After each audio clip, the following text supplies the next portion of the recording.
Episode के start में हम देखते हैं कि शाम में सलाउद्दीन अय्यूबी और सुल्तान नूरुद्दीन जंगी सल्जूकियों के हाथों में फंसे होते हैं। विक्टोरिया सलाउद्दीन अय्यूबी से कहती है, मैंने कहा था कि तुम बच नहीं सकते सलाउद्दीन, अब तुम्हारी मौत का वक्त है। दूसरी जानिब बर्नार्ड सुल्तान से कहता है, मैंने तुम्हें और तुम्हारे प्यारों को जीने का एक मौका दिया, मैंने सिर्फ इतना कहा कि मेरे सामने झुक जाओ, ताहम इसके बजाय तुमने मौत का इंतखाब किया। तो सुल्तान कहते हैं, जब तक तुम्हारा सर तन पर मौजूद है इस एतमाद से बात ना करो, मैं अब तक सांस ले रहा हूँ। बर्नार्ड पूछता है, क्या तुम्हें अपनी फौज पर भरोसा है? वो फौज नहीं आएगी, तुम मौत से मिलने वाले हो नूरुद्दीन। इसके साथ ही बर्नार्ड हाथ उठाकर तीरंदाजों को हुक्म देता है तो तीरंदाज उन सब पर तीर तान लेते हैं। सुल्तान नूरुद्दीन समेत सब लोग बेबसी से पीछे पलटकर तीरंदाजों को देखते हैं। वो सब बेबस तो होते हैं मगर खौफजदा बिल्कुल भी नहीं। तीरंदाजों के एक भी तीर छोड़ने से पहले उन पर तीर बरसना शुरू हो जाते हैं। ये देखकर सब हैरान परेशान हो जाते हैं और ये हमला करने वाले उमर मल्ला के जासूस होते हैं जो अगले लम्हे तलवारों के साथ हल्ला बोल देते हैं और बुलंदी पर खड़े तमाम तीरंदाज मारे जाते हैं। ये देखकर सुल्तान बहुत खुश होते हैं। इसी लम्हे उमर मल्ला करतगन के साथ दरवाजे से सामने आते हैं और करतगन बुलंद आवाज से कहता है, बहन मैं आ गया हूँ। इसके साथ ही नाजरीन हमें वो लम्हा दिखाया जाता है जब जिंदान में करतगन सो रहा था और हमले की आवाज सुनते साथ ही एकदम से उठ गया था। उमर मल्ला ने सिपाहियों के साथ दरवाजा खोलते हुए उससे कहा था, कैद यहाँ खत्म होती है, अब यह आजादी का वक्त है। करतगन उन्हें देखकर करतगन बहुत खुश हुआ था और वो सब आगे बढ़ गए थे। इस ख्याल के बाद वहाँ पे एक शदीद लड़ाई शुरू हो जाती है। उधर विक्टोरिया सलाउद्दीन अय्यूबी से कहती है, तुम्हारे पास भागने के लिए कोई जगह नहीं सलाउद्दीन, तुम अब या तो हथियार डाल दो या हम पहले इन्हें और फिर तुम्हें मार डालेंगे। तो सलाउद्दीन अय्यूबी कहते हैं, जहाँ मैं तुम्हें फंसाऊंगा तुम सब वहाँ से बच नहीं पाओगे। उनके ये कहते साथ ही स्लेबी सिपाहियों में मौजूद सिपाही उन पर टूट पड़ते हैं और तीरंदाजों को भी मारना शुरू कर देते हैं। ये देखकर विक्टोरिया चौंक जाती है और सलाउद्दीन अय्यूबी इस लम्हे को याद करते हैं जब हमला करने से पहले उन्होंने अपने सिपाहियों से कहा था, स्लेबी सिपाहियों के दरमियान रहो, जरूरत पड़ने पर तुम हमारे काम आओगे। इस ख्याल के बाद सलाउद्दीन अय्यूबी कहते हैं, ये जगह तुम्हारी कब्र बनेगी विक्टोरिया। तो विक्टोरिया सिपाहियों से कहती है, लानत हो, अब इन सबको मार डालो। इसके साथ ही बाकी सब भी लड़ाई में कूद पड़ते हैं। सुरैया और राबिया भी इस लड़ाई में सिपाहियों का भरपूर साथ देती हैं। विक्टोरिया मुसलसल सलाउद्दीन अय्यूबी के सिपाहियों को शहीद करते ही चली जाती है। तादाद में कम होने के बावजूद सलाउद्दीन अय्यूबी और उनके साथी हावी दिखाई देते हैं। जंगल में मेहदूद और शेर को आमने सामने होते हैं। शेर को कहता है, हमारे खिलाफ खड़े ना हो, वक्त कम है, हमें मत रोको मेहदूद, सुल्तान नूरुद्दीन तुम्हें इसकी इजाजत नहीं देंगे। मगर मेहदूद कहता है, सुल्तान के पास इस अफरा तफरी से बचने का कोई रास्ता नहीं है, मैं शाम को काफरों से छीन लूंगा, सिर्फ मैं ही उसे बचा सकता हूँ, तुम अपनी फौज को पीछे हटा दो। जवाबन शेर को कहता है, मैं सिर्फ अपनी तलवार खींचूंगा। तो मेहदूद भी तलवार बेनियाम करते हुए कहता है, फिर देखते हैं कि कौन किसे कुचलता है। शाम महल के बाहर सुल्तान करतगन और बाकियों के साथ मिलकर मुसलसल सुलेबी सिपाहियों को जहन्नुम वासिल कर रहे होते हैं। लड़ते हुए करतगन कहता है, तुम सब जहन्नुम की आग का मजा चखोगे। ये कहते साथ वो अपने सामने मौजूद तमाम सुलेबी सिपाहियों को मार गिराता है। उमर मल्ला भी अपनी छड़ी के साथ कुफार का मुकाबला कर रहे होते हैं और सुलेबियों को जमीन पर पटकते ही चले जाते हैं। खवातीन भी इस लड़ाई में मर्दों का भरपूर साथ देती हैं। लड़ते हुए सयानी सुल्तान से कहते हैं, फौज यहाँ भी नहीं है, यहाँ तक कि जब हम अंदर लड़ रहे थे वहाँ भी नहीं पहुंची। तो सुल्तान कहते हैं, कुछ तो गड़बड़ जरूर है, हम ज्यादा देर नहीं ठहर सकते। सुल्तान की बात सुनकर उमर मल्ला कहते हैं, हमारे मुहाफिज हमारी हिफाजत कर सकते हैं सुल्तान। इसके साथ ही वो सब पीछे हटना शुरू हो जाते हैं। बर्नार्ड आगे बढ़ते हुए कई जासूसों को मार गिराता है और उन्हें भागते हुए देखकर चिल्लाते हुए कहता है, वो भाग रहे हैं, उनके पीछे जाओ। महल के अंदर लड़ते हुए ऐसे सलाउद्दीन अय्यूबी से कहते हैं, मेरे अमीर ये काफिर काम ही नहीं हो रही। लड़ते लड़ते हम देखते हैं कि सुरैया पीछे से जाकर अपना खंजर विक्टोरिया के कंधे में गाड़ देती है और कहती है, ये उन तमाम कोड़ों का इंतकाम है। ये कहते साथ ही वो दूसरा हमला विक्टोरिया पर करने लगती है मगर सुलेबी सिपाही उसे पीछे धकेल देता है। ये मंजर देखकर पैरी आगे बढ़ते हुए कहता है, मलका की हिफाजत करो। इसके साथ ही वो विक्टोरिया को लेकर चला जाता है। सलाउद्दीन अय्यूबी भी सुरैया के पास आकर कहते हैं, हम इस दरवाजे से बाहर जाएंगे। ये कहते साथ ही उसका हाथ पकड़कर आगे बढ़ना शुरू हो जाते हैं। उनके बाकी सब साथी भी उनके पीछे पीछे होते हैं और आने वाले सुलेबी सिपाहियों को काटते ही चले जाते हैं। जंगल में मेहदूद शेर को से कहता है, मैं तुम्हें तुम्हारी सरकशी की सजा अपनी तलवार से दूंगा। जैसे ही दोनों तरफ के लोग आगे बढ़ते हैं एक सिपाही वहां पहुंचते हुए कहता है, सुल्तान नूरुद्दीन बच गए हैं और यहाँ आ रहे हैं। ये सुनकर शेर को मेहदूद से कहता है, अब सुल्तान नूरुद्दीन अपनी तलवार से तुम्हें सजा देंगे। जंगल में सयानी सुल्तान से कहता है, सरत गाजियों ने खबर भेजी है कि सलाउद्दीन कैदियों के साथ वहाँ से जिंदा निकल गया मेरे सुल्तान। ये सुनकर सुल्तान अल्लाह का शुक्र अदा करते हैं और उमर मल्ला से कहते हैं, आपने मेरे मुश्किल तरीन वक्त में मेरा साथ दिया, अल्लाह आपसे राजी हो। तो उमर मल्ला कहते हैं, मेरे सुल्तान आप इस रास्ते के रहनुमा हैं, इसलिए बंद रास्तों को खोलना हमारा फर्ज है ताकि आप अंधेरे में रोशनी बन जाए। करतगन दोनों बहनों को पकड़ते हुए कहता है, चलो बहनों चलो। ये देखकर सुल्तान आगे बढ़ते हुए उससे पूछते हैं, होश में आओ करतगन, तुम क्या कर रहे हो? जवाबन करतगन कहता है, मैं इन्हें कबीले लेकर जा रहा हूँ, मेरी बहन को शादी के दिन से ही परेशानी का सामना करना पड़ रहा है, हत्ता कि इसे कैद कर लिया गया, हम अपने कबीले में वापस जाएंगे। तो सुल्तान असमत खातून का हाथ छुड़वाते हुए कहते हैं, ये तुम्हारी बहन होने से पहले मेरी खातून है और मरते दम तक मेरे साथ रहेगी। सुल्तान की बात सुनकर करतगन कहता है, जैसे हालात हैं इसे जल्दी मौत का सामना करना पड़ेगा। इस मंजर को देखकर सुल्तान आगे बढ़ते हुए कहती है, शाम वैसे भी हमले की जद में है, हमारे पास जाने के लिए कोई जगह नहीं, असमत खातून अपने भाई के साथ चली जाएं। मगर सुल्तान कहते हैं, आप सब सलाउद्दीन के कबीले जाएंगे, शाम वापस लेने तक हम वहीं रहेंगे। उमर मल्ला सिपाहियों के साथ आपको कबीले ले जाएंगे, मैं एक लड़का जाऊंगा, फौज क्यों नहीं आई, मैं उनसे इसका हिसाब लूंगा। उधर जंगल में सलाउद्दीन भी अपने साथियों और खवातीन के साथ मौजूद होते हैं। ऐसे जाकर कहते हैं, सुल्तान नूरुद्दीन और सब ठीक हैं। यह सुनकर सलाउद्दीन भी बहुत खुश होते हैं और सुरैया से कहते हैं, विक्टोरिया को खंजर मारने के बाद आपने कोड़े के इंतकाम का जिक्र किया, क्या उसने आपको अज़ियत दी? तो सुरैया कहती है, मुझे जिस्मानी तकलीफ पर कोई गम नहीं, शाम हमले की जद में है, वहाँ के लोग हमसे कहीं ज्यादा तकलीफ में हैं, मुझे बस उनके लिए अफसोस हो रहा है। तो सलाउद्दीन ये भी कहते हैं, हम सब अपने दिलों में एक साथ दर्द महसूस करते हैं, लेकिन मैं कसम खाता हूँ कि मैं उनसे अपनी जमीन वापस ले लूंगा, तब हमारी तमाम तकलीफें दूर हो जाएंगी। उर्फा सुरैया और राबिया को कबीले ले जाओ। ये सुनते साथ ही उर्फा सिपाहियों के साथ उन्हें लेकर चल पड़ता है और सलाउद्दीन भी अच्छे से कहते हैं, चलो हम कलरगा जाएंगे, हम शाम नहीं ले सके क्योंकि फौज नहीं पहुंची, मालूम करते हैं कि इसके पीछे वजह क्या है। ये कहते साथ ही वो भी आगे बढ़ जाते हैं। शाम में खवातीन विक्टोरिया का इलाज कर रही होती है, इसलिए बर्नार्ड वहाँ पे आता है और विक्टोरिया से कहता है, मुझे आपकी फिक्र है, आप नाराज क्यों हैं? तो विक्टोरिया चीजें इधर उधर फेंकते हुए खड़ी हो जाती है और चिल्लाते हुए कहती है, बस बहुत हुआ, तुम्हें मेरी फिक्र नहीं, बल्कि तुम्हें ये फिक्र है कि अगर मुझे कुछ हो गया तो तुम कुछ के तख्त पर नहीं बैठ सकते, मगर अफसोस कि तुम वो तख्त वैसे भी हासिल नहीं कर सकते। برنارڈ پوچھتا ہے اس کا کیا مطلب ہے؟ تو وکٹوریا کہتی ہے ہمارے پاس جب قیدی تھے تو ہم نے سلطان نور الدین اور صلاح الدین کو قابو میں رکھا تھا، لیکن تمہاری بے احتیاطی نے سب کچھ برباد کر دیا۔ برنارڈ بھی غصے سے کہتا ہے اور تمہیں ایک عورت نے زخمی کر دیا جسے تم نے کوڑے مارے تھے، صرف میں ہی قصوروار نہیں ہوں۔ تو وکٹوریا کہتی ہے تم ہی ہو۔ وہ آئے اور شام کے بیچوں بیچ سے قیدیوں کو لے کر چلے گئے، اب انہیں روکنے کا کوئی راستہ نہیں، وہ اپنی پوری قوت کے ساتھ ہم پر حملہ کریں گے۔ برنارڈ کہتا ہے یہ تھوڑا مشکل ہے، میرا منصوبہ بھی ختم نہیں ہوا۔ جواب میں وکٹوریا کہتی ہے اگر ہم نے شام کو کھو دیا، کچھ کا تخت حاصل کرنا تو دور کی بات، ہم کچھ کے چوک میں تمہارا سر قلم کر دیں گے۔ یہ سنتے ساتھ ہی برنارڈ باہر آ کر غصے میں آگے بڑھتا ہے تو اس کا سامنا ابرام سے ہوتا ہے۔ ابرام سے کہتا ہے سلطان نور الدین شام پر قبضہ کرنے کے لیے کارروائی کرے گا، ہم اسے کیسے روکیں گے؟ تو برنارڈ کہتا ہے ہم اسے میودود کے ذریعے روکیں گے۔ ایسا لگتا ہے کہ اس نے سلطان نور الدین کی فوج کو روکا تھا، لیکن اسے اب مزید کچھ اور کرنے کی ضرورت ہے۔ یہ سن کر ابرام کہتا ہے آخرکار وہ بھی ایک زنگی ہے، ہم ایک زنگی سے شام لے کر دوسرے کو کیوں دیں گے؟ تو برنارڈ کہتا ہے سلطان نور الدین بھیڑیا ہے اور میودود گیدڑ، گیدڑوں کے لیے ہڈی کا ایک ٹکڑا کافی ہوتا ہے، ہمیں گیدڑ کی ضرورت اس لیے ہے تاکہ وہ بھیڑیے کے ریوڑ میں افراتفری پیدا کرے۔ پھر کمانڈر سے کہتا ہے سپاہیوں کو پھیلاؤ اور میودود کو تلاش کرو۔ یہ سنتے ساتھ ہی کمانڈر چلا جاتا ہے اور برنارڈ مزید کہتا ہے انہوں نے اپنا کھیل کھیلا اور پیچھے ہٹ گئے، اب میرے کھیل کا وقت آ گیا۔ سلطان کی بارگاہ میں صلاح الدین ایوبی اور شیرکو کے ساتھ موجود ہوتے ہیں۔ شیرکو سلطان سے کہتے ہیں ہم شام پر حملہ کرنے والے تھے کہ ملک میودود نے اپنے سپاہیوں کے ساتھ ہمیں روکا۔ یہ سن کر سلطان کہتے ہیں اس کی جرت کیسے ہوئی؟ شیرکو مزید کہتے ہیں وہ کہہ رہا تھا کہ شام اب اس کا ہے، اس لیے اس نے ہمیں آگے نہیں بڑھنے دیا۔ صلاح الدین ایوبی پوچھتے ہیں ملک میودود کے پاس کتنے سپاہی تھے؟ تمہیں اسے کو چلنا چاہیے تھا شیرکو۔ جواباً شیرکو کہتا ہے ملک میودود کے ساتھ نہ صرف اس کے اپنے سپاہی تھے بلکہ اس کے پاس سلیبی سپاہی بھی تھے، آپ کے بچنے کی خبر سننے کے بعد وہ پیچھے ہٹ گیا۔ یہ سن کر صلاح الدین ایوبی غصے سے کہتے ہیں ناقابل یقین، یہ کھلم کھلا غداری ہے۔ اس لیے میں وزیر اعظم وہاں پہ آ کر کہتے ہیں سلطان خبر ملی ہے ملک میودود شام چلا گیا ہے۔ یہ سن کر سلطان کہتے ہیں ایسا لگتا ہے کہ میودود ہمارے لیے مصیبت بن جائے گا، ہمیں اس مسئلے کو ہمیشہ کے لیے ختم کرنا ہوگا۔ صلاح الدین فوج کے ساتھ ہوشیار رہو۔ یہ کہتے ساتھ ہی سلطان چلے جاتے ہیں۔ ناظرین اس کے بعد ہم سردی قبیلے میں دیکھتے ہیں امیر ایوب عمر ملا سے پوچھتے ہیں دمشق میں ریاست کیسی ہے عمر ملا؟ تو عمر ملا کہتے ہیں شام پر نہ صرف کافروں کا قبضہ ہے بلکہ باغی بھی ہیں جو تخت کی خاطر اندھے ہوئے ہیں۔ ملک میودود نے سلیمیوں کے ساتھ اتحاد کیا اور شام میں داخل ہوا، تخت کے لیے وہ سلطان نور الدین سے بغاوت کرے گا۔ یہ سن کر امیر ایوب توران شاہ سے کہتے ہیں اس آدمی کو دیکھو جس کے ساتھ تم مل گئے تھے۔ جواباً توران شاہ کہتا ہے اگر میں نے اس کا ساتھ دیا ہوتا تو میں اس کے ساتھ ہوتا، یہاں نہیں، میں نے اپنے قبیلے کی خاطر اتحاد کیا اور بس۔ یہ سن کر امیر ایوب کہتے ہیں کم از کم اب تو حق کا ساتھ دو۔ مگر توران شاہ کہتا ہے یہ میرا مسئلہ نہیں ہے بابا، زنگیوں کی تخت کی لڑائی ان کی آپس کی لڑائی ہے، میرا پہلو واضح ہے، مجھے اپنے مفادات کا خیال ہے بس۔ یہ کہتے ساتھ ہی توران شاہ خیمے سے چلا جاتا ہے۔ شام میں میودود سپاہیوں کے ساتھ آگے بڑھ رہا ہوتا ہے کہ اس لیے میں اس کا سامنا ابرام سے ہوتا ہے۔ ابرام کو دیکھ کر میودود غصے سے کہتا ہے تم دھوکے باز یہودی، تمہیں کیا لگتا ہے کہ تم وہاں سانس لے سکتے ہو جہاں میرا سایہ پڑ جائے؟ یہ کہتے ساتھ ہی میودود تلوار بے نیام کر لیتا ہے تو ابرام سپاہیوں سے کہتا ہے اس آدمی کو روکو۔ یہ سنتے ساتھ ہی سلیبیون پر حملہ آور ہوتے ہیں۔ میودود سپاہیوں کو مارنے کے بعد جیسے ہی ابرام پر حملہ کرنے لگتا ہے برنارڈ کی تلوار اس کا راستہ روک لیتی ہے اور برنارڈ اس سے کہتا ہے تم کیا کر رہے ہو؟ تو میودود کہتا ہے اس یہودی نے مجھے دھوکہ دیا، میں اس کے ساتھ معاملات طے کروں گا۔ جواباً برنارڈ کہتا ہے تم اسے چھو بھی نہیں سکتے، ہم دونوں کو اس کی ضرورت ہے۔ مگر میودود کہتا ہے میرے لیے یہ کچھ بھی نہیں ہے، یہ غدار ہے جس کا سر قلم کیا جانا چاہیے۔ یہ سن کر ابرام کہتا ہے میری طاقت اور حمایت کے بغیر تم کبھی شام کا دفاع نہیں کر سکتے اور تم اس تخت کو صرف خواب میں ہی دیکھ سکتے ہو۔ اس کے ساتھ ہی میودود اپنی تلوار برنارڈ کے گلے پر رکھتے ہوئے کہتا ہے کیا تم مجھے پھنسانے کی کوشش کر رہے ہو؟ تو برنارڈ کہتا ہے یہ کوئی جال نہیں ہے، ہمیں نور الدین کے خلاف اپنی طاقت کو یکجا کرنا ہوگا، اب تمہارا دوست اور دشمن بدل گیا ہے، اگر تم تخت چاہتے ہو تو تمہیں یہ قبول کرنا چاہیے۔ یہ سنتے ساتھ ہی میودود تلوار میان میں ڈال لیتا ہے۔ اس لیے میں کمانڈر وہاں پہ آ کر کہتا ہے سلطان نور الدین کا قاصد آیا ہے، وہ ملک میودود کو دیکھنا چاہتا ہے۔ یہ سن کر میودود کہتا ہے قاصد کو تکلیف نہیں دینی چاہیے، آئیے دیکھتے ہیں ان کا کیا کہنا ہے۔ محل کے باہر اماد وزیر سپاہیوں کے ساتھ کھڑے ہوتے ہیں، اس لیے میں محل کا دروازہ کھلتا ہے اور میودود برنارڈ کے ساتھ باہر آتا ہے۔ ملک میودود اماد وزیر سے پوچھتا ہے کیا خبر لائے ہو بتاؤ؟ تو وزیر اماد کہتے ہیں تمہاری سرکشی ہمارے سلطان کی نظر میں عیاں ہو گئی ہے، ہمارے سلطان تمہیں میدان جنگ میں دیکھنا چاہتے ہیں تاکہ روایات کے مطابق اس مسئلے کو حل کر دیں۔ یہ سن کر برنارڈ پوچھتا ہے کیا وہ ملک میودود کو میدان جنگ میں بلا کر قتل کرنے کا ارادہ رکھتا ہے؟ میودود اس جال میں نہ پڑو۔ مگر میودود کہتا ہے اگر اس نے مجھے روایات کے مطابق بلایا ہے تو میں روایات سے نہیں بھاگوں گا۔ یہ سن کر برنارڈ کہتا ہے میودود اس جال میں نہ پڑو، ہو سکتا ہے تم مارے جاؤ۔ ملک میودود کہتا ہے اگر تلوار استعمال کرنی پڑی تو ہم پیچھے نہیں ہٹیں گے، اگر میدان جنگ میں خون خرابہ ہوگا تو ہونے دو، میں اپنا حق لینے کے لیے کسی کی جان لینے سے دریغ نہیں کروں گا۔ بائبورا سپاہیوں کو جمع کرو، ہم سلطان نور الدین کے ساتھ میدان جنگ میں اس کا فیصلہ کریں گے۔ سردی قبیلے میں سلطانہ بے چینی سے ٹہل رہی ہوتی ہیں، یہ دیکھ کر فاطمہ خاتون ان سے کہتی ہیں ملکہ خاتون آپ جب سے آئی ہیں آرام نہیں کیا، آپ کو تھوڑی دیر آرام کرنا چاہیے۔ تو سلطانہ کہتی ہے میں خود کو کیسے روک سکتی ہوں فاطمہ خاتون، میں سلطان نور الدین کے بارے میں سوچتی رہتی ہوں، میودود نے اسے غداری کی، ایک کے بعد ایک مسئلہ آ رہا ہے۔ یہ سن کر امیر ایوب کہتے ہیں میں برسوں سے سلطان نور الدین کا ساتھی رہا ہوں، انہوں نے بہت سے مسائل پر قابو پا لیا، وہ ہر مشکل میں ایک چٹان کی طرح مضبوط کھڑا رہا۔ دو چیزیں جو سلطان نور الدین کو مضبوط رکھتی ہیں، ایک ان کی اپنی ہمت اور دوسری ان کے چاہنے والوں کی مضبوطی۔ آئیے مضبوط بنے تاکہ ہمارے سلطان کو ان کے مشکل دنوں پر قابو پانے کی طاقت مل سکے۔ یہ سن کر سلطانہ تھوڑی پرسکون ہو جاتی ہیں۔ جنگل میں سلطان میودود سے کہتے ہیں میودود میں نے تمہیں روایات کے مطابق تنبیہ کرنے کے لیے یہاں بلایا ہے، میں یہاں فوج کے بغیر آیا ہوں۔ تو میودود کہتا ہے اور میں نے اپنی روایات کے احترام میں آپ کی دعوت قبول کی، یہاں تک کہ آپ کے پیچھے پہاڑ جتنا بڑا لشکری کیوں نہ ہوتا تب بھی میں اپنی روایات سے خیانت نہ کرتا۔ یہ سن کر سلطان کہتے ہیں اب بتاؤ مجھے، میں نے ہمیشہ تمہیں بہادر سمجھا جو کبھی موت سے نہیں ڈرا، لیکن تم اتنے کمینے بن گئے ہو کہ تم نے ان کافروں کا ساتھ دیا جنہوں نے ہمارے وطن پر حملہ کیا تھا۔ مگر میودود کہتا ہے میودود اب بھی وہی میودود ہے، یہ آپ ہی ہیں جو بدل گئے ہیں، تم نے ان لوگوں کو چن لیا جو تمہارے قریب تھے اور مجھے قربان کر دیا، تم نے مجھے میرا تخت شہر لینے سے روک دیا، مجھے اس اتحاد پر مجبور کیا۔ یہ سن کر سلطان کہتے ہیں تمہارے غصے نے تمہیں اندھا کر دیا ہے، تم دوستوں کو دشمن سمجھتے ہو اور دشمن کو دوست۔ میں تمہارا دشمن نہیں ہوں، جن کافروں سے تم نے اتحاد کیا ہے وہ تمہارے دشمن ہیں، جس راستے پر تم چل رہے ہو اس کا انجام خطرناک ہے بھائی، اب اس راستے کو چھوڑ دو اور معافی مانگو، میں تمہیں معاف کر دوں گا، کفار کے خلاف ہماری جنگ میں حائل نہ ہونا۔ مگر میودود کہتا ہے میں نے معافی مانگنے جیسا کوئی جرم نہیں کیا، میں میں نے ریاست کی عزت بچائی، اب سے میں سلطان بنوں گا۔ اب سے صرف ایک چیز جو ہمیں صلح کرے گی وہ ہے اگر تم مجھ سے بیعت کر لو اور میری سلطنت کو قبول کر لو۔ یہ سن کر سلطان کہتے ہیں تم نے اپنی باتوں سے اپنی غداری کا پردہ فاش کر دیا ہے، تمہارا مقصد ریاست نہیں بلکہ سلطان بننا تھا۔ کیا تمہیں یہ معلوم بھی ہے کہ تمہارے منہ سے نکلنے والا یہ لفظ بغاوت ہے اور اس کی قیمت تمہاری جان ہے؟ میردود کہتا ہے تیر کمان سے نکل چکا ہے، میں ہدف سے پیچھے نہیں ہٹوں گا۔ اس پر سلطان کہتے ہیں تمہاری اس بغاوت سے بھائیوں کے درمیان لڑائی کی شروعات ہوگی اور یہ مسئلہ تلواروں سے حل ہوگا۔ تخت کی جنگ شروع ہو چکی ہے، پہلے میں شام فتح کروں گا، اس کے بعد تمہارا سر کاٹوں گا۔ قبیلے میں توران شاہ کردگن سے کہتا ہے کیا تم نے دیکھا میردود نے کیا کیا؟ اس نے کہا کہ وہ ہمارے ساتھ متحد ہے لیکن وہ شام میں جا کر اکیلے آباد ہو گیا، اس نے ہمیں اطلاع تک نہیں دی۔ تو کردگن کہتا ہے ہم کیا کریں؟ کیا ہم جا کر میردود کی حمایت کریں جس کی وجہ سے ہمارے پیارے قیدی بنے تھے؟ جواباً توران شاہ کہتا ہے تمہیں اور مجھے اپنا راستہ میردود کے بغیر منتخب کرنا ہوگا۔ کردگن پوچھتا ہے میں تمہارے ساتھ اپنا راستہ کیوں کھینچوں؟ ویسے بھی تمہاری طاقت کتنی ہے؟ جواباً توران شاہ کہتا ہے کیا تم نہیں دیکھتے قبیلے کے آدھے سپاہی میری خدمت کے لیے حاضر ہیں؟ تو کردگن کہتا ہے میں دیکھ رہا ہوں لیکن جب صلاح الدین فتح کے ساتھ واپس آئے گا تو تمہاری شہرت کو خیرآباد کہا جائے گا، تمہاری طاقت ختم ہو جائے گی۔ میرے پاس پہلے سے ہی میرا قبیلہ ہے، میں اپنے قبیلے کا سردار ہوں، میں جس کے ساتھ راستے پر چلوں تو وہ میرے برابر کا ہونا چاہیے، آدھی سرداری میرے کام نہیں آنے والی، میں ہمیشہ فاتح کا انتخاب کرتا ہوں۔ توران شاہ تم اس کھیل میں ہار گئے ہو اور میں ان کے ساتھ کام نہیں کرتا جو گر گئے ہوں، میں ان کے ساتھ چلتا ہوں جو ہمیشہ فاتح ہوتے ہوں۔ یہ کہتے ساتھ ہی کردگن چلا جاتا ہے۔ جنگل میں شام کی جانب دیکھتے ہوئے سلطان صلاح الدین ایوبی سے کہتے ہیں میری پیٹ پر غداروں کے خنجر نے مجھے دشمن کی تلوار سے زیادہ نقصان پہنچایا ہے۔ تو صلاح الدین ایوبی کہتے ہیں انسان کے لیے سب سے مشکل امتحان ہمیشہ اپنے پیاروں سے آتا ہے لیکن علاج بھی پیاروں کے ساتھ آتا ہے۔ ہم نے کندھے سے کندھا ملا کر بہت سی مشکلات کا سامنا کیا اور ہم اس پر بھی قابو پا لیں گے انشاءاللہ۔ کفار نے حفاظتی اقدامات اختیار کر لیے ہیں، ہمیں اچانک حملے کے بجائے محاصرے کی تیاریاں کرنی چاہیے۔ جواباً سلطان کہتے ہیں ہر کوئی قبیلے پہنچ جائے، ہم فوری طور پر محاصرے کی تیاریاں شروع کریں گے۔ محل کی بلندی پر کھڑا برنارڈ میردود سے کہتا ہے نور الدین حملے کی تیاری کر رہا ہوگا، مگر میردود کہتا ہے وہ حملہ نہیں کر سکتا، وہ محاصرے کی تیاری شروع کر دے گا۔ یہ سن کر برنارڈ کمانڈر سے کہتا ہے شہر بھر میں دفاعی تیاریاں شروع کر دی جائیں۔ پھر میردود کہتا ہے اب وقت آ گیا ہے کہ میں بھی اپنی سلطنت کا اعلان کروں اور شام کے لوگ مجھے اپنے سلطان تسلیم کریں تاکہ وہ میرے بھائی کے خلاف میرے پیچھے کھڑے ہوں۔ تو برنارڈ کہتا ہے جب تک نور الدین شام سے دستبردار نہیں ہو جاتا تمہیں یہ شہر مکمل طور پر نہیں مل سکتا، نور الدین کو شام لینے سے روکو پھر سب تمہارے سامنے جھک جائیں گے۔ یہ کہتے ساتھ ہی برنارڈ آگے بڑھ جاتا ہے۔ اگلے منظر میں میردود بھائی بورا کے ساتھ آگے بڑھتے ہوئے کہتا ہے ہماری سلطنت کا دار و مدار شام کو اپنے ہاتھوں میں کرنے پر ہے بھائی بورا، ہمیں سلطان کو روکنا چاہیے۔ تو بھائی بورا کہتا ہے انہیں محاصرے کے لیے منجنی کی ضرورت ہے اور منجنی کے سب شام میں ہیں، وہ محاصرہ کیسے کریں گے؟ تو میردود سوچتے ہوئے کہتا ہے اسکلان میں محاصرے کا سامان موجود ہے، وہ اسے وہاں سے لے سکتے ہیں، اپنے ساتھ فوجیوں کو لے کر اسکلان جاؤ، انہیں محاصرے کے لیے درکار چیزیں لینے سے روکو۔ یہ سنتے ساتھ ہی بھائی بورا چلا جاتا ہے۔ سرحدی قبیلے میں سلطان صلاح الدین ایوبی اور شرکوں کے ساتھ منصوبہ ترتیب دے رہے ہوتے ہیں اور محاصرے کا سامان شام میں ہونے کی وجہ سے سلطان بہت پریشان ہوتے ہیں۔ تو صلاح الدین ایوبی کہتے ہیں میرے سلطان اسکلان کے گوداموں میں محاصرے کا سامان ہے، ہم اسے وہاں سے لے سکتے ہیں۔ تو شرکو کہتے ہیں میردود کے سپاہی اب بھی وہی ہیں، وہ آپ کو اجازت نہیں دیں گے۔ جواباً صلاح الدین ایوبی کہتے ہیں کیا ہم ریاست سے بغاوت کرنے والوں سے اجازت لیں گے؟ میں جا کر سامان لاؤں گا اور اپنے خلاف کھڑے ہونے والوں کو کچل دوں گا۔ یہ کہتے ساتھ ہی وہ سلطان کی اجازت سے چلے جاتے ہیں۔ بھائی رابعہ گھوڑے کے پاس موجود ہوتی ہے، اس لیے میں کردگن وہاں پہ آتا ہے اور اپنے گھوڑے کے پاس کھڑے ہوتے ہوئے کہتا ہے تمہاری گھوڑی خوبصورت ہے اور یہ میرا گھوڑا ہے، ہم کیوں نہ ان کی شادی کروا دیں؟ آپ کیا کہتی ہیں تاکہ یہ دونوں خوش رہیں؟ جواباً رابعہ کہتی ہے تمہارا گھوڑا ایک جنگلی جانور لگتا ہے، یہ میری گھوڑی کے لائق نہیں ہے، اس سے کہو کہ میری گھوڑی کے اطراف میں نہ گھومے۔ یہ کہتے ساتھ ہی رابعہ چلی جاتی ہے۔ اس کے جاتے ساتھ ہی عصمت خاتون وہاں پہ آتی ہے اور کردگن سے کہتی ہے کیا تم اب بھی اسے چھیڑ رہی ہو؟ تو کردگن کہتا ہے کیا بات کر رہی ہو بہن، میں ابھی آیا ہوں اور وہ یہیں پہ تھی، وہ اپنا کام کر رہی تھی، میں نے بس تھوڑی سی بات کی، تم کتنا برا سوچ رہی ہو؟ یہ سن کر عصمت خاتون کہتی ہے اچھا بس بند کرو، یہ ایک شریف لڑکی کو تنگ کر کے ہمیں شرمندہ نہ کرو، وہ صلاح الدین کی بہن ہے اور وہ تمہیں دو ٹکڑوں میں کاٹ ڈالے گا۔ یہ سن کر کردگن کہتا ہے بھلا کردگن صلاح الدین کی بہن کی کیوں پرواہ کرے گا؟ طاقتور کردگن کو صلاح الدین کی بہن کی کوئی پرواہ نہیں ہے، میں اسے بہت بہتر کے لائق ہوں، میں 100 اور لڑکیاں ڈھونڈ سکتا ہوں اور اس کے بعد 100 مزید۔ یہ کہتے ساتھ ہی کردگن چلا اسکلان میں بھائی سپاہیوں سے محاصرے کا سامان گھوڑا گاڑیوں پر رکھوا رہا ہوتا ہے اور کہتا ہے چلو جلدی کرو، ہمیں شام میں محاصرے کا سامان لے جانے کی ضرورت ہے۔ اس لیے میں ایک سپاہی بھاگتا ہوا آتا ہے اور کہتا ہے امیر صلاح الدین آئے ہیں۔ یہ سن کر بھائی غصے میں کہتا ہے وہ یقیناً محاصرے کا سامان لینے آیا ہے، صلاح الدین بالکل نہیں رکے گا، اپنی تلواریں کھینچو اور ان کا پیچھا کرو۔ یہ سنتے ساتھ ہی سپاہی چلا جاتا ہے۔ باہر صلاح الدین بھی اپنے ساتھیوں کے ساتھ موجود ہوتے ہیں اور دروازے پر کھڑے جنگی سپاہیوں سے کہتے ہیں میں تم سے کہہ رہا ہوں کہ ہمیں محاصرے کا سامان چاہیے، میرے راستے سے ہٹ جاؤ۔ اس لیے میں بھائی کا بھیجا ہوا سپاہی واپس آتا ہے اور کہتا ہے سپاہیوں حملہ کرو۔ جواباً صلاح الدین بھی تلوار بے نیام کرتے ہوئے اپنے سپاہیوں سے کہتے ہیں بہادروں ان کا خون مت بہانا۔ ان کے یہ کہتے ساتھ ہی وہاں پہ لڑائی شروع ہو جاتی ہے، وہ خون تو نہیں بہاتے مگر ان کی جم کر دھلائی کرتے ہیں اور سب کو پٹکنے کے بعد اسکلان میں داخل ہو جاتے ہیں۔ اندر بھائی سپاہیوں سے کہہ رہا ہوتا ہے جلدی کرو، مگر اس لیے میں صلاح الدین بھی وہاں پہنچتے ہوئے کہتے ہیں سامان چھوڑ دو، جو بھی رکاوٹ ڈالے گا اس کا انجام واضح ہے۔ تو بھائی کہتا ہے اسکلان ملک میردود کا ہے، یہاں جو کچھ ہے وہ اس کا ہے۔ یہ سن کر صلاح الدین بھی کہتے ہیں ریاست کی زمینوں میں جو کچھ ہے وہ ریاست کا ہے، مگر بھائی کہتا ہے اب سے ریاست ہم میں صلاح الدین۔ یہ کہتے ساتھ وہ صلاح الدین پر حملہ آور ہوتا ہے۔ صلاح الدین اپنے ساتھیوں کے ساتھ ان پر ٹوٹ پڑتے ہیں اور جیسے ہی تلوار بھائی کے گلے پر رکھتے ہیں تو بھائی ایک دم سے کہتا ہے رکو، سب رک جاتے ہیں اور صلاح الدین بھی بھائی سے کہتے ہیں اب جا کر اپنے مالک سے کہنا کہ ریاست نے تمہیں پٹخ دیا ہے، اس کے تلوار کل شام میں تم پر حملہ کرے گی، پھر تم دیکھو گے کہ ریاست کون ہے، اب جاؤ یہاں سے۔ یہ سنتے ساتھ ہی بھائی چلا جاتا ہے۔ صلاح الدین بھی اپنے ساتھیوں سے کہتے ہیں محاصرے کا سامان جمع کرو۔ سرحدی قبیلے میں سپاہی جنگی مشقوں میں مصروف ہوتے ہیں۔ سلطان عصمت خاتون کے ساتھ سپاہیوں کے درمیان سے آگے بڑھ رہے ہوتے ہیں اور کہتے ہیں ہم پرسوں پہلے شام کی وجہ سے الگ ہو گئے، برسوں بعد ہم نے شام میں اپنی شادی کی، تاہم اب ہمیں مزید جدائی نہیں سہنی پڑے گی، ہمارا امن شام کی وجہ سے ممکن ہے۔ تو عصمت خاتون کہتی ہیں فکر نہ کریں، کیا آپ ہمیشہ یہ نہیں کہتے تھے کہ فتح کی خوبصورتی کو مشقت کی عظمت سے ناپا جاتا ہے؟ جب ہم اس پر قابو پالیں گے تو ہم ایک خوبصورت زندگی گزاریں گے انشاءاللہ۔ اس لیے میں سلطانہ وہاں پہ آ کر سلطان سے کہتی ہیں میرے بھائی کلیچ ارسلان نے مدد کے لیے سلجوقی سپاہیوں کو بھیجا تھا اور لگتا ہے کہ آپ نے انکار کر دیا ہے، کاش آپ نہ کرتے۔ جواباً سلطان کہتے ہیں وہ یہاں مدد کرنے نہیں بلکہ بے عزتی کرنے آئے تھے، تو میں نے انہیں وہی جواب دیا جس کے وہ حقدار تھے۔ عصمت خاتون کہتی ہیں کہ آپ سلطان کے ساتھ رہنے کے بجائے اپنے خاندان کی فکر کر رہی ہیں؟ تو سلطانہ کہتی ہیں صرف اس لیے نہیں کہ وہ میرا خاندان ہے بلکہ آپ سلجوکیوں کی طاقت کو بھی جانتے ہیں، سلجوکیوں کا ہمارے خلاف ہونا ہم سب کو مشکل میں ڈالے گا۔ ناظرین، اس کے بعد ہم جنگل میں سلطانہ کے بھائی ملک دولت کو دیکھتے ہیں جس کے ہاتھ پہ عقاب بیٹھا ہوتا ہے۔ ملک دولت اپنے سپاہیوں سے کہہ رہا ہوتا ہے وہ چڑیوں کی مانند تھے جنہیں سلجوکی عقابوں نے اپنے پروں کے اندر پروان چڑھایا، اب وہ پھر اپنے آپ کو عقاب سمجھتے ہیں اور ہمیں مارنے کی کوشش کرتے ہیں، تاہم وہ نہیں جانتے کہ عقاب اپنے شکار کی طرف غوطہ لگانے کے بعد فرار نہیں ہوتا۔ یہ کہتے ساتھ ہی وہ عقاب کو اڑا دیتا ہے اور مزید کہتا ہے نور الدین زنگی بھول گیا ہے کہ وہ ہم سے چھوٹا ہے، اب وقت آ گیا ہے کہ اسے سلجوکیوں کے عقاب سے مارا جائے۔ عقاب اڑتا ہوا سیدھا جا کر سردی قبیلے کے سرداری خیمے کے سامنے جا بیٹھتا ہے۔ سلطان اور سلطانوں سے دیکھنے لگ جاتے ہیں اور سلطانہ خوش ہوتے ہوئے کہتی ہیں یہ عقاب، اور اس کے ساتھ ہی ملک دولت سپاہیوں کے ساتھ قبیلے میں داخل ہوتا ہے۔ دولت کو دیکھ کر سلطانہ کی خوشی مزید بڑھ جاتی ہے، وہ آگے بڑھتا ہے اور اپنی بہن سے ملتا ہے، پھر کہتا ہے میری بہن، ہمارے خاندان کا ہیرا اور ہمارا تاج، میں نے آپ کو بہت یاد کیا۔ جواب میں سلطانہ کہتی ہیں اوہ دولت میرے پیارے بھائی، میں نے بھی آپ کو یاد کیا، خوشی ہوئی آپ یہاں آئے ہیں۔ سلطان بھی دولت کو خوش آمدید کہتے ہیں، آئیے خیمے میں چلتے ہیں، کھانا کھاتے ہیں اور بات چیت کرتے ہیں اور تھوڑا آرام بھی کر لیں۔ مگر دولت منہ بناتے ہوئے کہتا ہے ویسے نور الدین زنگی آپ بوڑھے ہو گئے ہیں، اپنے بزرگوں کو یاد کرنے کے لیے بہت بوڑھے۔ یہ سن کر سلطان کہتے ہیں تمیز سے بات کرو دولت، تم یہاں اس طرح بات نہیں کر سکتے۔ تو دولت کہتا ہے کیا آپ ہمارے سپاہیوں کو قبیلے کے بیچ میں مارتے ہوئے اخلاق کو بھول گئے؟ بھیڑ کے درمیان بے عزتی کو اندر ہی اندر ختم نہیں کیا جا سکتا، ہر کوئی یہ دیکھے گا۔ اب میں آپ کو یاد دلاتا ہوں کہ بزرگ کون ہوتے ہیں۔ اسکلان میں سارا سامان گھوڑا گاڑی پر رکھنے کے بعد عزیز صلاح الدین ایوبی سے کہتے ہیں میرے امیر ایک اہم چیز غائب ہے۔ صلاح الدین ایوبی پوچھتے ہیں کیا؟ تو عزیز کہتے ہیں لوہا۔ یہ سنتے ساتھ ہی صلاح الدین ایوبی پریشان ہو جاتے ہیں۔ ادھر دولت سلطان سے کہتا ہے آپ ہمارے عتابے تھے، ہمارے حکم کے بغیر آپ ہل بھی نہیں سکتے تھے، آپ نے اپنی سلطنت کا اعلان کیا جب آپ سلیمیوں سے لڑ رہے تھے تو ہم خاموش رہے، ہم نے آپ کو آزادی سے کھیلنے دیا تو آپ بھول گئے ہیں کہ آپ کون ہیں؟ جواباً سلطان کہتے ہیں میں نے جو کچھ حاصل کیا اپنی تلوار سے حاصل کیا، لگتا ہے تم بھول گئے ہو دولت، تم بالکل بھول گئے ہو، جب میں تمہارا عتابے تھا تو تم کن مصیبتوں سے گزرے تھے۔ ناظرین، عتابے کا مطلب ہے گورنر۔ سلطان مزید کہتے ہیں ہمارے درمیان احترام کے رشتے ہیں، مجھے تلوار کھینچنے پر مجبور نہ کرو، کہیں ایسا نہ ہو کہ رشتے ٹوٹ جائیں۔ یہ سن کر دولت کہتا ہے اچھا تو آپ رشتوں کا ذکر کر رہے ہیں، لیکن آپ نے وارث کے لیے عصمت خاتون سے شادی کی۔ یہ سن کر سلطان چلاتے ہوئے کہتے ہیں بس خاموش، ہم نے یہ شادی تاحت کے لیے کی تھی، کیا مجھے اس کے لیے تمہاری اجازت کی ضرورت تھی؟ بالکل بھی نہیں۔ ماحول بگڑتا ہوا دیکھ کر سلطانہ کہتی ہیں دولت پریشان نہ ہو۔ تو دولت کہتا ہے میری بہن تم بس انتظار کرو، میرا مسئلہ نور الدین زنگی سے ہے۔ سلطان کہتے ہیں مجھے اتحاد اور نظم کے سوا کچھ نہیں چاہیے، اگر تم کہو کہ تمہارا سایہ بہت بڑا ہے پھر ہمارے اتحاد اور نظم و ضبط میں مدد کرو، لیکن اگر تنازع چاہتے ہو پھر میری نظروں سے دور رہو۔ مگر دولت کہتا ہے آپ نے تخت شہر کھو دیا، آپ کے بھائی نے سلیمیوں کے ساتھ کام کیا، اس نے آپ کے خلاف بغاوت کی اور خود کو سلطان قرار دے دیا ہے، وہ آپ سے زیادہ طاقتور ہے اور ہم میری بہن کی خاطر آپ کی حمایت کرتے ہیں، لیکن ایک شرط کے ساتھ، اگر آپ میرے بھائی سلطان کلیچ ارسلان کو عظیم ترین سلطان تسلیم کریں گے آپ ہمارے حکم کے ماتحت ہوں گے، حالات پہلے جیسے ہو جائیں گے، صرف اس طرح ہم آپ کو معاف کر دیں گے۔ جواباً سلطان گرجتے ہوئے کہتے ہیں یہاں تک کہ میرے اپنے بھائی نے مجھے اس سے وفاداری دکھانے کو کہا مگر میں نے اپنی تلوار اس کے خلاف کھینچ لی، تمہیں یہ معلوم ہونا چاہیے میرا سر جو میری تلوار کی طرح اوپر کھڑا ہے اللہ کے سوا کسی کے خلاف نہیں جھکے گا۔ یہ سن کر دولت کہتا ہے تب ہم آپ کے بھائی ملک میودود کی حمایت کریں گے، ہم اس کی وفاداری کو قبول کریں گے اور اسے سلطان تسلیم کریں گے۔ سلطان نور الدین زنگی کہتے ہیں اگر تم نے ایسا کیا تو تم میرے دشمن ہوگے۔ جواباً دولت کہتا ہے یہ ٹھیک ہے، اگر آپ اپنی بے عزتی کی تلافی نہیں کرتے تو پھر ہم اتحاد ختم کر کے دشمنی شروع کر دیں گے۔ سلطان کہتے ہیں ہمارے کافی دشمن ہیں، ہمارے خلاف رکاوٹ نہ بنو۔ تو دولت کہتا ہے بس بہت ہوا، ہمیں مزید کچھ نہیں کہنا، یا تو معافی مانگو گے اور ہم سے وفا کا عہد کرو گے یا تلواریں بولیں گے۔ عقاب کا سایہ ان زمینوں پر پڑ چکا ہے، اگر تم نے ہماری شرائط نہ مانی تو عقاب کا پنجہ تمہارا سر کچل دے گا۔ یہ کہتے ساتھ ہی دولت پلٹ جاتا ہے اور گھوڑے پر بیٹھنے کے بعد ہاتھ آگے کرتا ہے تو عقاب اس کے ہاتھ پر جا بیٹھتا ہے، پھر اس کے ساتھ ہی وہ سب روانہ ہو جاتے ہیں۔ اسکلان میں لوہا نہ ملنے پر صلاح الدین بھی کافی زیادہ پریشان ہوتے ہیں اور کچھ دیر سوچنے کے بعد کہتے ہیں بھرو قبیلہ لوہا تیار کرتا ہے اور اسے اطراف میں بیچ دیتا ہے، ہم ان سے لوہا لیں گے، ایسس اور فالی میرے ساتھ آؤ اور باقی سامان کارگاہ لے جاؤ، ہوشیار رہنا، یہ معاہدے کے لیے سب سے ضروری حصہ ہے۔ چلو، اس کے ساتھ وہ سب اپنے اپنے راستے روانہ ہو جاتے ہیں۔ شام میں میودود نے بیبورا کو گریبان سے پکڑا ہوتا ہے اور چلاتے ہوئے کہتا ہے تم کیسے اسے سامان لے جانے دے سکتے ہو، احمق کہیں کے۔ یہ کہتے ساتھ ہی اسے پیچھے دھکیل دیتا ہے تو برنارڈ کہتا ہے وہ ان کے ساتھ محاصرہ کرنے والے ہتھیار بنائیں گے اور شام کی طرف روانہ ہوں گے، اگر ہمارا محاصرہ کیا گیا تو حالات مزید مشکل ہو جائیں گے۔ یہ سن کر ابراہیم کہتا ہے لیکن اگر ہم حملہ کر کے محاصرے کے سامان کو تباہ کر دیں تو وہ کچھ نہیں کر سکتے، میں اسے دیکھ لوں گا۔ صلاح الدین نے ہماری آنکھوں کے سامنے ہمارے مقدس صندوق کو تباہ کر دیا، میں محاصرے کا سامان تباہ کر کے اپنا انتقام لوں گا۔ یہ کہتے ساتھ ہی ابراہیم چلا جاتا ہے۔ ادھر جنگل میں سلطانہ دولت کے پڑاؤ میں پہنچتی ہیں۔ سلطانہ کے بگی سے اترتے ساتھ ہی سلجوقی سپاہی گھٹنوں کے بل بیٹھ جاتے ہیں۔ دولت خیمے سے باہر آ کر سلطانہ سے پیار کرتے ہوئے کہتا ہے عقاب کے پھڑپڑاتے ساتھ ہی مجھے احساس ہو گیا کہ میری قیمتی بہن آ رہی ہے۔ سلطانہ اس سے کہتی ہیں دولت نور الدین کو بہت پریشانیاں ہیں، آپ کو ان کے لیے مزید پریشانیاں نہیں پیدا کرنی چاہیے۔ جواباً دولت کہتا ہے میں واحد مصیبت نہیں ہوں بہن، نور الدین نے سلجوکیوں کی بے عزتی کی، اس نے ہمارے سپاہیوں کو مارا جنہیں ہم نے مدد کے لیے بھیجا تھا اور انہیں باہر نکال دیا۔ یہ آپ بھی جانتے ہیں کہ اپنے اخلاق کی وجہ سے ہم بے ادبی سے جواب نہیں دیتے۔ یہ سن کر سلطانہ کہتی ہے ایک طرف آپ اور دوسری طرف نور الدین، میں درمیان میں پھنس جاؤں گی۔ جواباً دولت کہتا ہے آپ ہی کہتی ہیں کہ اس شخص نے آپ کے بعد عصمت خاتون سے شادی کر لی، وہ اس کے وارث کو جنم دے گی اور وہ آپ سے ملکہ خاتون کا خطاب چھین لے گی۔ اس آدمی نے جس گستاخی کا مظاہرہ کیا اس کا رخ ہم سب کی طرف تھا۔ اگر آپ چاہتی ہیں کہ یہ مسئلہ حل ہو تو جائیں اور نور الدین کو قائل کریں، وہ ہم سے بیعت کرے گا اور معافی مانگے گا، ورنہ ہم میودود کو سلطان تسلیم کر لیں گے۔ اب بورو سے معاملات طے کرنے کا وقت آ گیا ہے۔ سرحدی قبیلے میں شرکو سلطان سے کہتے ہیں ملک دولت کی آمد نے سب کچھ برباد کر دیا ہے، ہم جو کرنے جا رہے تھے وہ مشکل تھا اور اب یہ مزید مشکل ہو گیا ہے۔ عصمت خاتون کہتی ہیں بورو ان کے صوبے کے حدود میں ہے، وہ ضرور وہاں جائے گا اور اپنا فتنہ پھیلائے گا، نہ جانے وہ آدمی یہاں کیوں آیا ہے۔ اصفہانی سلطان سے پوچھتے ہیں کیا ہم کوئی معاہدہ نہیں کر سکتے میرے سلطان؟ تو سلطان کہتے ہیں وہ صرف بیعت قبول کرے گا اور میں اسے بیعت ہرگز نہیں کروں گا۔ یہ سن کر اصفہانی کہتے ہیں اگر وہ ملک میودود کی حمایت کرتا ہے تو ہمارے لیے شام اور تخت پر قبضہ کرنا ناممکن ہو جائے گا۔ تو سلطان کہتے ہیں ایک ہی حل ہے، ہمارا تخت اور شام پر قبضہ کرنا، پھر ہم اپنے دشمنوں کو تباہ کر دیں گے اور دولت کی دھمکیوں سے بھی چھٹکارا حاصل کر لیں گے۔ लेंगे। जब सलाउद्दीन हमें इत्तला देगा तो हम अपने इकदाम करेंगे। अब हम जिंदगी मौत की दहलीज पर हैं। हम या तो उस दहलीज पर रहेंगे और खत्म हो जाएंगे, या हम उस दहलीज को बोर करके अपने दुश्मनों को तबाह और बर्बाद कर। कबीले में सलाउद्दीन ये भी करतेगन से कहते हैं, हम शाम का मुहासा करने के लिए अपना इकदाम करेंगे करतेगन। तो करतेगन कहता है, तो जाओ करो, मैं क्या करूँ, क्या मैं तुम्हारे साथ आऊँ? मैं अभी कैद से आजाद हुआ हूँ, मुझे आराम की जरूरत है। जवाबन सलाउद्दीन ये भी कहते हैं, तुम बस अपनी जगह आराम से बैठो, हमें मुहासे के लिए लोहे की जरूरत है, वो तुम्हारे कबीले में मौजूद है, हम वो लोहा लेने आए थे। तो करतेगन खुश होते हुए कहता है, आला, बहुत आला, तुमने माजी में मुझे गनीमत नहीं दी थी तो मैं तुम्हें लोहा क्यों दूंगा? इस पर सलाउद्दीन ये भी कहते हैं, लालची होने का ये वक्त मुनासिब नहीं है। करतेगन कहता है, मुझे सोना दो, लोहा ले लो। सलाउद्दीन ये भी कहते हैं, उन्होंने तुम्हारी बहनों को कैद कर लिया, तुम अभी भी यहाँ सोने का सवाल कर रहे हो, हमें वो लोहा दे दो, हम शहर का मुहासा कर लेंगे। करतेगन कहता है, मेरी बहनों पर मेरी जान भी कुर्बान, क्या लोहा तुम्हारे काम आ सकता है? शायद हो सकता है, लेकिन मैं सोने के मामले में तुम पर भरोसा नहीं कर सकता सलाउद्दीन, मुझे तुमने मेरी गनीमत नहीं दी थी। ये सुनकर सलाउद्दीन भी गुस्से से कहते हैं, करतेगन वो लोहा मुझे दे दो वरना मैं जबरदस्ती ले जाऊंगा। मगर करतेगन अपनी जिद पर अड़ा रहता है और कहता है, मैं नहीं दूंगा, मुझे कुछ सोना दो ताकि मेरे लिए वो अच्छी किस्मत लाई। सलाउद्दीन भी उसे सोने का एक सिक्का देते हैं, जिसे लेकर करतेगन बहुत ज्यादा खुश दिखाई देता है और अलबेज से कहता है, इन्हें जितना लोहा चाहिए दे दो। ये सुनते साथ ही सिपाही लोहा लेने चले जाते हैं। उधर सलाउद्दीन भी के सिपाही जंगल से मुहासे का सामान लेकर गुजर रहे होते हैं। अबराम भी अपने सिपाहियों के साथ घात लगाए उन्हें देख रहा होता है और कहता है, तैयार हो जाओ, हम सबको मार डालेंगे। ये कहते साथ ही वो सब आगे बढ़ जाते हैं। शाम में मेयोदोद विक्टोरिया और बर्नार्ड से कहता है, मैं यकीन ही नहीं कर सकता, जैसे ही एक मुसीबत खत्म होती है दूसरी शुरू हो जाती है। बर्नार्ड पूछता है, क्या हुआ है? तो मेयोदोद कहता है, सज्जोग का मलिक दौलत आया है, उसने कबीले में मेरे आगा सुल्तान से बात की है, नूरुद्दीन जंगी ने उसके सिपाहियों की बेइज्जती की थी, वो उनसे हिसाब लेगा। यह सुनकर बर्नार्ड कहता है, तो उनके दरमियान झगड़ा हुआ है, हमारे लिए ये फायदेमंद है, तुम क्यों परेशान हो? जवाबन मेयोदोद कहता है, मलिका खातून सज्जोग के मलिक दौलत की बहन है, अगर वो सुल्तान नूरुद्दीन के साथ खड़े होते हैं तो मेरे खिलाफ होंगे, वो हमसे शाम को छीन लेंगे और हमारे लिए कब्रिस्तान बना देंगे। यह सुनकर विक्टोरिया खड़े होकर बर्नार्ड से कहती है, मैंने आपसे कहा था, मैंने आपको कहा था कि हम इसको फतह नहीं कह सकते। अब क्या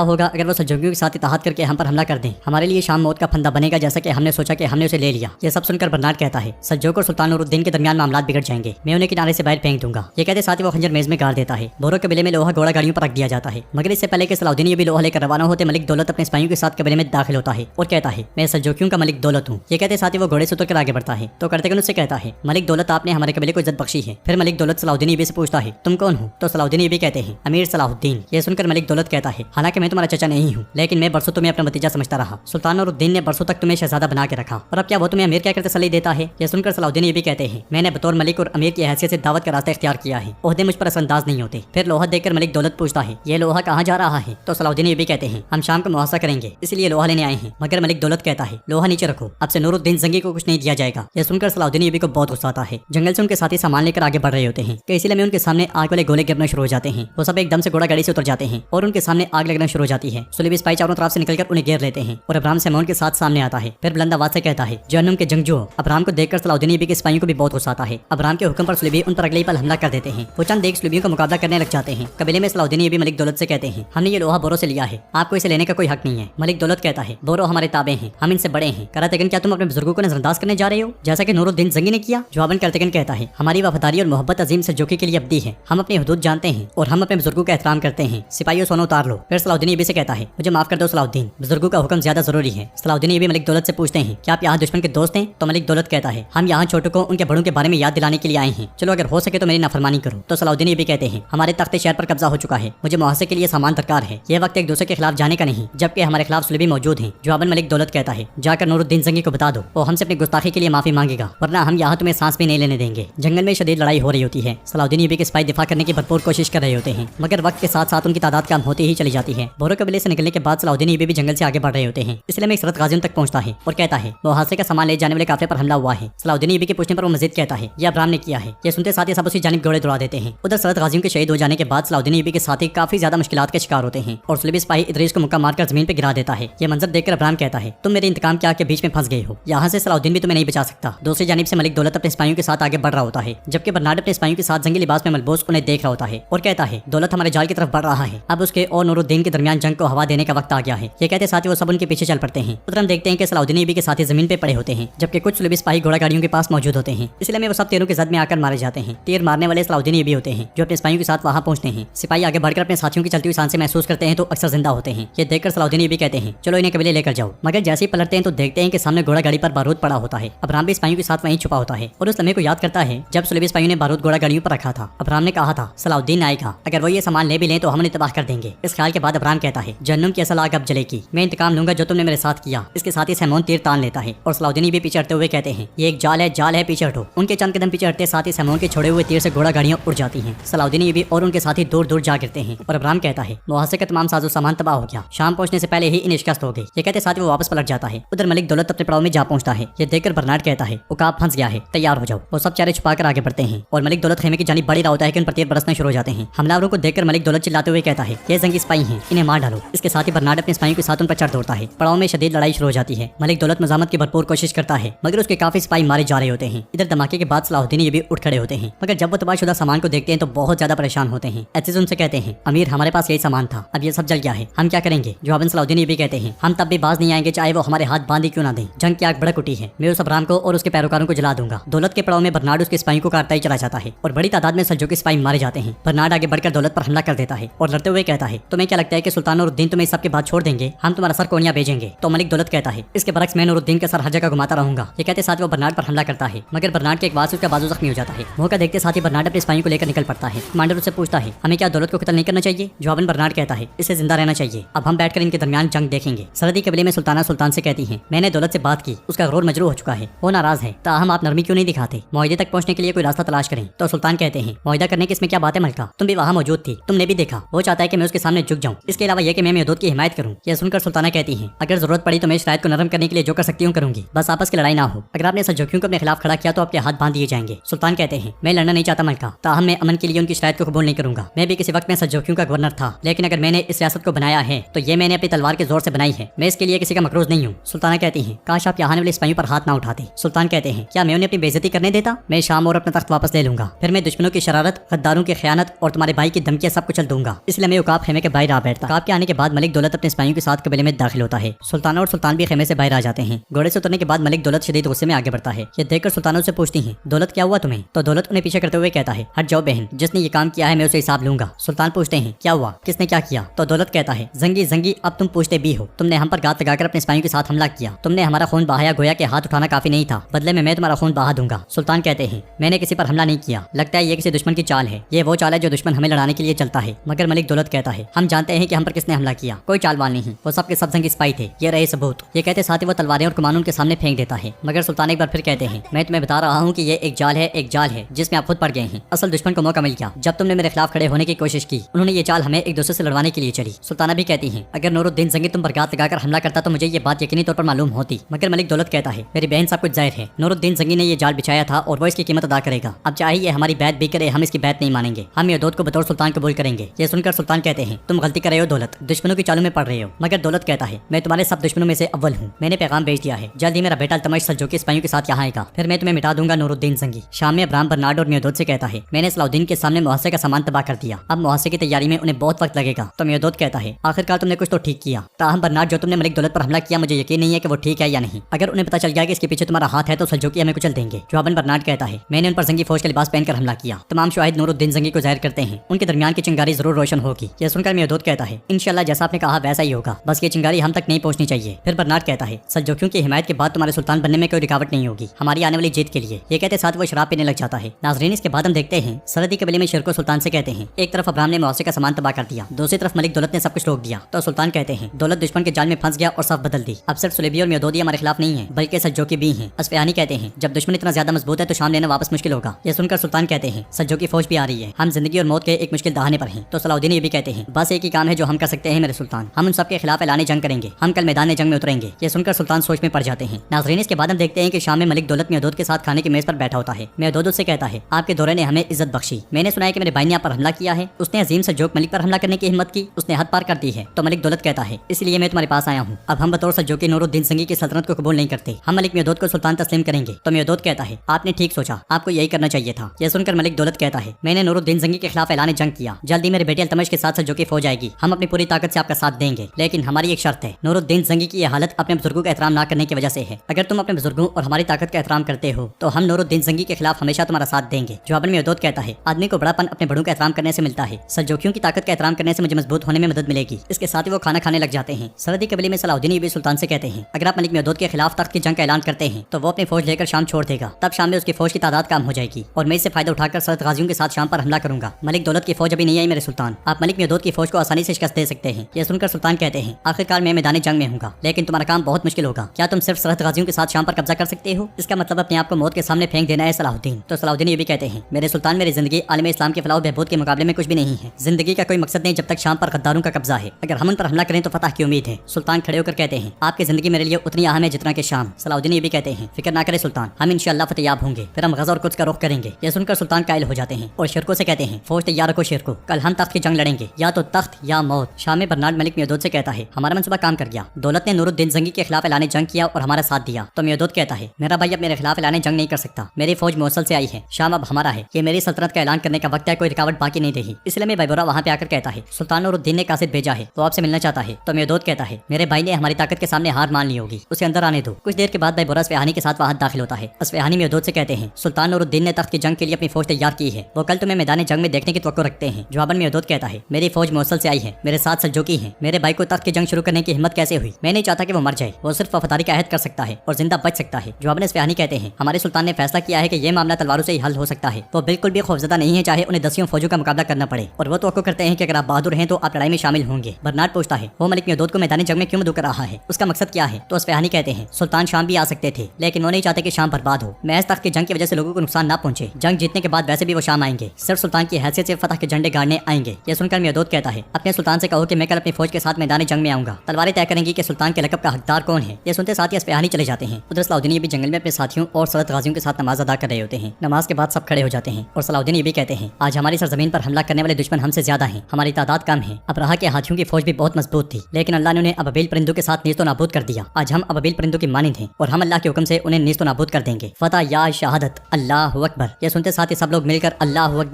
अकबर के नारे बुलंद करते हैं। सरहदी कबीले में सुल्तान शेरको और वज़ीर अहमद के साथ आगे बढ़ते हुए कहते हैं, हमें मैदानी जंग में भी मियादोद को शिकस्त देने की जरूरत है, वरना सलाउद्दीन की तैयारियां बेकार रहेंगी। अस्मत खातून सुल्तान से कहती हैं, मेरे सुल्तान आज नामूस का दिन है, आज हम खवातीन अपने घरों को देखने के बजाय तलवारें थाम लेना चाहती हैं, हम शाम फतह होने की लड़ाई में शामिल होना चाहती हैं। सुरैया खातून भी कहती हैं, सलाउद्दीन और सल्तनत गाजियों की तादाद बहुत कम है, हम उनकी मदद कर सकते हैं। ये सुनकर सुल्तान अस्फहानी से कहते हैं, अस्फहानी तुम औरतों के साथ चलो। फिर सुल्ताना कहती हैं, तख्त की जंग हमारे लिए भी जिंदगी और मौत का मसला है, मुझे अपने साथ आने दें। तो सुल्तान कहते हैं, हो सकता है कि हम इस लड़ाई से वापस ना आए, मलका तुम्हें यहाँ बतौर में नायब रहना चाहिए। इसके साथ ही वो सब घोड़ों पर सवार हो जाते हैं। खवातीन भी अस्फहानी के साथ निकल पड़ती हैं। जंगल में सलाउद्दीन भी अपने साथियों के साथ मंसूबा तरतीब दे रहे होते हैं और उर्फा से कहते हैं, तुम शाम पर नजर रखो, जैसे मलिक मियादोद शाम से निकलेगा मुझे खबर दो। एसिस तुम सरहद गाजियों को मुनज़्ज़म करो, लाठियों और लकड़ियां जमा करो। एसिस पूछते हैं, हमें इनकी जरूरत क्यों पड़ेगी मेरे अमीर? जवाबन सलाउद्दीन ये भी कहते हैं, हम जंग की कैसी आग लगाएंगे कि दुश्मन धुएं में ही दम तोड़ेगा। इसके साथ ही सब अपने अपने फर्ज की जानिब चल पड़ते हैं। शाम में निकलने से पहले मियादोद बर्नार्ड और अब्राम से कहता है, मैं आज हर कीमत पर तख्त की जंग जीतूंगा और अपनी सल्तनत का ऐलान करूंगा। मैंने मलिक दौलत को खबर दी है, वो मेरा साथ देगा। बर्नार्ड कहता है, मैं मैदानी जंग के करीब अपने सिपाहियों के साथ घात लगाकर बैठूंगा, अगर नूरुद्दीन जंग जीत गया तो वो अपनी फौज के साथ शाम आएगा, हमें उसे मैदानी जंग में मारना होगा, हमारी गैर मौजूदगी में शाम का दिफा अब्राम करेगा। जवाबन अब्राम कहता है, फिक्र ना करो, जबकि वहाँ तख्त की जंग जारी होगी, वो शाम पर हमला नहीं कर सकते, बस सुल्तान नूरुद्दीन के मामले को खत्म करो। जंगल में उर्फा सलाउद्दीन यूबी के पास पहुंचता है और उनसे कहता है, मलिक मियादोद अपने सिपाहियों के साथ शाम से चला गया है। तो सलाउद्दीन यूबी कहते हैं, बहुत अच्छे, ये हरकत में आने का वक्त है। एसिस भी वहाँ पे आकर कहते हैं, आपके हुक्म के मुताबिक हमने शाम और उसके अतराफ में झाड़ियों का ढेर लगाया है, हम आपके हुक्म का इंतजार कर रहे हैं। तो सलाउद्दीन यूबी कहते हैं, हवा का रुख शाम की तरफ है, हम जब यहाँ झाड़ियों को आग लगाएंगे तो शाम धुएं की जद में आ जाएगा, हम उसी का फायदा उठाकर हरकत में आएंगे, इसलिए मैं अस्फहानी खवातीन को लेकर वहाँ पहुंचते हैं। अस्मत खातून सलाउद्दीन यूबी से कहती हैं, हमने सुल्तान नूरुद्दीन को तख्त के लिए लड़ने के लिए रवाना किया है, ऐसे मुश्किल दिन में पीछे खड़े होना हमारे लिए नागवार था, हम यहाँ शाम के लिए लड़ने आए हैं। फिर सलाउद्दीन यूबी सिपाहियों से कहते हैं, बहादुरों अब जंग की आग भड़काओ। ये सुनते साथ ही सिपाही वहाँ मौजूद झाड़ियों में आग लगा दे। जंग में सुल्तान और मियादोद की फौजें आमने सामने होती हैं। बर्नार्ड भी सिपाहियों के साथ एक जानिब खड़े होकर सारा मंजर देख रहा होता है और कहता है, अगर कुछ गलत हुआ तो हम हमला करेंगे और नूरुद्दीन को खत्म कर देंगे। घोड़ों पर सवार सुल्तान और मियादोद आगे बढ़ते हैं और मैदान के इन दरमियान पहुंचकर घोड़े रोक लेते हैं। शाम में अब्राम सिपाहियों के साथ आगे बढ़ रहा होता है, इसलिए मैं धुएं को उड़ता हुआ देखकर पूछता है, ये धुआं कैसा है? इसलिए में एक सिपाही आकर कहता है, जनाब जनाब दीवारों के उस पार जंगल में बड़ी आग भड़क उठी है। ये सुनते साथ ही अब्राम सिपाहियों के साथ तेजी से आगे बढ़ जाता है। जंगल में सलाउद्दीन ये भी कहते हैं, जंगल के ढोल और शादियाने बजाए जाएं। ये सुनते साथ ही सिपाही ढोल और शादियाने बजाने लग जाते हैं। आग भड़कती जाती है और धुआं उठता जाता है। शाम में बुलंदी पर खड़ा अब्राम धुएं को देखकर सैमोन से कहता है, उनका ख्याल है कि वो धुएं के जरिए दीवारों तक पहुंच जाएंगे और शाम में दाखिल हो सकेंगे। तो सैमोन कहता है, सुल्तान नूरुद्दीन तख्त के लिए लड़ने गया है, इनके पास कितने सिपाही हैं जो ये हमला करने की कोशिश कर रहे हैं? जवाब में अब्राम कहता है, वो सोचते हैं कि वो बहुत होशियार हैं, लेकिन वो नहीं जानते कि वो अपनी मौत की तरफ आ रहे हैं, दीवारों पर मजीद सिपाही लाओ। ये सुनते साथ ही सैमोन चला जाता है और नाज़रीन हम देखते हैं कि धुआं महल के करीब से करीब तर होता जा रहा होता है। ये देखकर सलाउद्दीन भी एसिस से कहते हैं, एसिस शहर में मौजूद सुलीबी दीवारों पर चले गए हैं, वो हमारे मंसूबे का शिकार बन गए हैं, हम दूसरी दीवारों से दाखिल होंगे और अचानक हमला करेंगे। ज्यादातर सिपाही और खवातीन यही रुकेंगे, अंदर दाखिल होते साथ ही हम दरवाजा खोल देंगे, फिर आप लोग भी अंदर दाखिल हो जाना। यह सुनकर अस्मत खातून कहती हैं, मैं यहाँ फौजियों को अहकाम दूंगी। इसके साथ ही सलाउद्दीन भी अपने करीबी साथियों और सरहद गाजियों के साथ भाग पड़ते हैं और उर्फा सोफिया से कहता है, मेरे लिए परेशान ना होना, हम शाम में सही सलामत दोबारा मिलेंगे। तो सोफिया कहती है, मैं तुम्हारी फिक्र क्यों करूंगी, हिम्मत से काम लेना और वहाँ मर मत जाना, चलो जाओ। यह सुनते साथ ही उर्फा मुस्कुराता हुआ आगे बढ़ जाता है। दूसरी जानिब पड़ाव में मलिक दौलत करदगन से कहता है, नूरुद्दीन जंगी ने हम पर गद्दारी से हमला किया, उसने माफी मांगने के बजाय हमारा खून बहाया, इस खून को खून से साफ किया जा सकता है, तुम हमारे शाना बिशाना लड़ोगी। तो करदगन कहता है, मैं अजीम सल्जूकियों का हुक्म खुशी से पूरा करूंगा, लेकिन मियादोद के सुल्तान बनने से मुझे क्या फायदा हासिल होगा? जवाबन दौलत कहता है, जब मियादोद सुल्तान बनेगा तो मैं तुम्हारी ताकत बढ़ा दूंगा, तुम्हारे पास सिर्फ चंद कबीले नहीं होंगे, शाम में भी तुम्हारा हुक्म चलेगा। यह सुनकर करदगन भी खुश होते हुए कहता है, जब मालिक गनीमत सामने नजर आता है तो मेरी तलवार मियान से निकल आती है। इसलिए एक सिपाही वहाँ पे आकर कहता है मलिक मेहदूद ने खबर भेजी है, नूरुद्दीन जंगी उनसे तख्त के लिए लड़ेगा। यह सुनकर मलिक दौलत खड़े होकर गुस्से से कहता है, नूरुद्दीन जंगी अपने आप को क्या समझता है? मैंने उसे कहा कि मैं मेहदूद की हिमायत करता हूँ, वो तख्त के लिए उसके खिलाफ आने की जरूरत कैसे कर सकता है? तो कर्तगन कहता है वो अजीम सल्जूकियों के हुक्म की नफी कर रहा है। मलिक दौलत पहले उसने आप पर हमला किया और अब वो आपकी नफरमानी कर रहा है। तो मलिक दौलत कहता है लेकिन सल्जूकियों के खिलाफ बगावत करने वाले सर काट दिए जाते हैं, अपने सिपाहियों को फौरन मैदान जंग में ले जाओ, तख्त की जंग के दौरान तुम मेहदूद का साथ दोगे। जवाबन कर्तगन कहता है आप बेफिक्र रहें, नूरुद्दीन जंगी उस मैदान जंग से जिंदा नहीं बच सकेगा। ये कहते साथ ही कर्तगन चला जाता है। उधर मैदान जंग में सुल्तान और मेहदूद घोड़े से उतर जाते हैं। सुल्तान उससे कहते हैं तख्त की लालच ने तुम्हें अंधा कर दिया है, तुम हमारे दुश्मनों के साथ ही बन गए और अपने भाई के खिलाफ तलवार खींच ली। मैं अपने भाई का खून बहाने से खुद को रोकने के लिए सब्र से काम लेने की कोशिश कर रहा था, लेकिन लगता है कि तुम भाई रहे ही नहीं। तो मेहदूद कहता है अगर हमारा भाईचारा खत्म हुआ है तो ये तुम्हारी वजह से हुआ है, तुमने अपने भाई को गद्दारों की खातिर रोन डाला है, तुमने हमें साल में डाल दिया। ये सुनकर सुल्तान कहते हैं तुम्हारी ख्वाहिश जिसने तुम्हें अंधा कर दिया है उसकी वजह से इतने ज्यादा आदमी को मरने की जरूरत नहीं मेहदूद, हम इस सुल्तानी मसले को अपने दरमियानी हल करते हैं, अगर तुम इतने बहादुर हो तो। जवाबन मेहदूद कहता है अपनी तलवार से आपकी मुजामत रोकने के लिए मेरे पास यकीनन बहुत हिम्मत बाकी है, तख्त का हकदार कौन है और किस्मत किसका इंतखाब करेगी इसका फैसला हमारी तलवारें करेंगी। ये कहते साथ ही वो तलवार बेनियाम कर लेता है और सुल्तान की तलवार बेनियाम करते साथ ही वो उन पर हमला कर देता है। इस तरह नाजरीन सुल्तान का मुकाबला एक बार फिर अपने भाई से होता है। दोनों के दरमियान जबरदस्त मुकाबला हो रहा होता है। उनकी फौजें ये सारा मंजर देख रही होती हैं। शाम में अब्राहम अपने सिपाहियों की बड़ी तादाद के साथ महल के दरवाजे पर खड़ा होता है, मगर सामने से बिल्कुल खामोशी देखकर कहता है अभी तक उन्होंने हमला नहीं किया, उनका क्या मंसूबा है? महल के पिछली तरफ सिर्फ 2 सुलेबी सिपाही तैनात होते हैं और वो दोनों तीरों का निशाना बन जाते हैं। तीर मारने वाले लोहे के आले फेंक कर ऊपर चढ़ना शुरू हो जाते हैं। आखिरकार सलाउद्दीन भी अपने साथियों के साथ वहाँ से ऊपर चढ़ाते हैं। कुछ सुलेबी सिपाही वहाँ पहुंचते हैं मगर आखिरकार उन्हें मौत के घाट उतार दिया जाता है। सलाउद्दीन भी आगे बढ़ते हुए कहते हैं हमें फौरन दरवाजा खोलना होगा, चलो। ये कहते साथ वो आगे भाग पड़ते हैं और रास्ते में जो सुलेबी सिपाही आता है उसे मारते जाते हैं। सरहद के गाजी भी खामोशी से अपना काम करते चले जाते हैं। वो सब काफी फुर्ती का मुजाहरा करते हैं। एक के बाद एक सुलेबी सिपाही मरता जाता है। सरहद के गाजियों की फुर्तियां काबिले दीद होती हैं। वो छतों पर से छलांगे लगाते हुए कुफार पर हमला करते हैं और उनका सफाया करते हुए आगे बढ़ते चले जाते हैं। मैदानी जंग में सुल्तान और मेहदूद एक दूसरे पर ताबड़तोड़ हमले कर रहे होते हैं। मेहदूद का एक बार रुकते हुए सुल्तान कहते हैं मैंने तुम्हें वो सब कुछ दिया जो तुम चाहते थे मेहदूद, मैं चाहता था कि मेरा भाई मेरे पीछे पहाड़ की मानंद खड़ा हो, लेकिन मैंने अपने हाथों से एक सांप को पाला। तो मेहदूद कहता है तुमने मुझे कुछ नहीं दिया, मैं वो सब चीजें इसलिए ले सका क्योंकि मैं उनका मुस्तहिक था, लेकिन अब मुझे अपने हक के उसूल के लिए रियासत का सहारा लेना पड़ रहा है और मैं ये लेकर रहूंगा। ये सुनते साथ ही सुल्तान उसे पीछे धकेल देते हैं और अगले लम्हे में सुल्तान का जबरदस्त वार उसके पेट को जख्मी कर देता है। ये देखकर बैबोरा बहुत परेशान हो जाता है। ये मंजर देखकर बर्नार्ड कहता है तैयार हो जाओ, हम किसी भी वक्त हमला करेंगे। शाम में सुलेबियों की दौड़े लगी होती हैं। 2 सुलेबी सिपाही बारूद से भरी घोड़ा गाड़ी लेकर आगे बढ़ रहे होते हैं कि सलाउद्दीन ऐयूबी के सिपाही तीर मारकर उन्हें हलाक कर देते हैं। इसलिए में मजीद सुलेबी सिपाही उनकी जानिब बढ़ते हैं। उन्हें देखते साथ ही सलाउद्दीन ऐयूबी घोड़ा गाड़ी पर से बारूद गिरा देते हैं। बारूद वाले ड्रम सुलेबी सिपाहियों की जानिब गिरते ही चले जाते हैं। वो जैसे ही भागने की कोशिश करते हैं बजोग तीर मारकर उन्हें धमाकों से उड़ा देता है। इस जबरदस्त धमाके में तमाम सुलेबी सिपाही मारे जाते हैं। धमाके की गूंज मरकजी दरवाजे पर खड़े अब्राहम तक भी जा पहुंचती है, जिसे सुनकर सैमोन पूछता है जनाब ये कैसा धमाका है? जवाब में अब्राहम कहता है हम जब यहाँ पे इंतजार कर रहे थे तो वो दूसरी दीवार से शहर में दाखिल हो गए हैं, हम उन्हें जिंदा नहीं छोड़ेंगे, चलो। इसके साथ ही वो सब तेजी से आगे बढ़ते हैं। उधर सलाउद्दीन भी और उनके साथी छुपकर सुलेबी सिपाहियों को भागता हुआ देख रहे होते हैं। एल्सिस कहते हैं मेरे अमीर धमाके से वो समझ गए हैं कि हम अंदर आ गए हैं। तो सलाउद्दीन भी कहते हैं हम भी यही चाहते थे, अब जिन दीवारों के नीचे दरवाजा है उन्होंने वहाँ हिफाजत कम कर दी है, धमाके से असमत खातून को भी इशारा मिल गया होगा, हमें अब दरवाजा खोलना चाहिए। इसके साथ ही वो सब दरवाजे की जानिब भाग पड़ते हैं। जंगल में खड़े असफहानी कहते हैं धमाका मीर सलाउद्दीन का इशारा था, वो अंदर दाखिल हो गए हैं। तो असमत खातून कहती है वो अब दरवाजा खोलेंगे और हम उन पर हमला करेंगे, चलो बाहर रो। मैदानी जंग में मेहदूद भी सुल्तान के पेट पर खतरनाक वार करके उन्हें जख्मी कर देता है। सुल्तान शदीद तकलीफ में जमीन पर गिर जाते हैं। ये देखकर इमाद वजीर और शेर को बहुत परेशान हो जाते हैं और बर्नार्ड कहता है चलो नूरुद्दीन जल्दी मर जाएगा, मगर सुल्तान तलवार का सहारा लेकर फिर से खड़े हो जाते हैं। उधर असमत खातून सिपाहियों और खवातीन के साथ दरवाजे के सामने जा पहुंचती हैं, मगर सुलेबियन पर तीर बरसाना शुरू कर देते हैं। वो डाहलों के जरिए खुद को तीरों से बचाते हैं। सुलेबी तीरंदाजी बढ़ती ही चली जाती है। अंदर बजोक और इब्राहिम चुन चुनकर सुलेबी तीरंदाजों को मार रहे होते हैं और दरवाजे पर से सुलेबी तीरंदाजों को तीर बरसाते हुए देखकर वो जल्दी से सलाउद्दीन ऐयूबी के पास जाते हैं। इब्राहिम उनसे कहता है मेरे अमीर दीवारों पर से तीरंदाजों ने मार रहे हैं। यह सुनकर सलाउद्दीन ऐयूबी कहते हैं अगर हमने दरवाजा ना खोला तो वो मर जाएंगे, चलो जल्दी करो। दूसरी जानिब सैमोन अब्राहम के पास जाकर कहता है जनाब वो शहर के मरकजी दरवाजे पर हैं, क्या हुक्म है आपका? तो अब्राहम गुस्से से कहता है गारत हूँ, अंदर दाखिल होने वाले यकीनी तौर पर दरवाजा खोलने जाएंगे, दरवाजे की जानिब जाने वाले रास्तों पर जाल बिछा दो और बर्नार्ड को खबर भेजो। ये सुनते साथ ही सैमोन भाग पड़ता है। बाहर असमत खातून खवातीन और सिपाही काफी मुश्किल में होते हैं। उन पर मुसलसल तीर बरस रहे होते हैं। दिफा के अलावा उनके पास हमला करने का कोई मौका नहीं होता। कई सरहद गाजी शहीद हो जाते हैं और दरवाजे के पास पहुंच जाने वालों पर सुलेबी सिपाही उबलता हुआ तेल डाल रहे होते हैं, जिससे वो बुरी तरह जल जाते हैं। ये देखकर सुरैया कहती है उन्होंने गर्म तेल फेंकना शुरू कर दिया है, हम यहाँ फंस गए हैं। तो असमत खातून कहती है सलाउद्दीन चलो जल्दी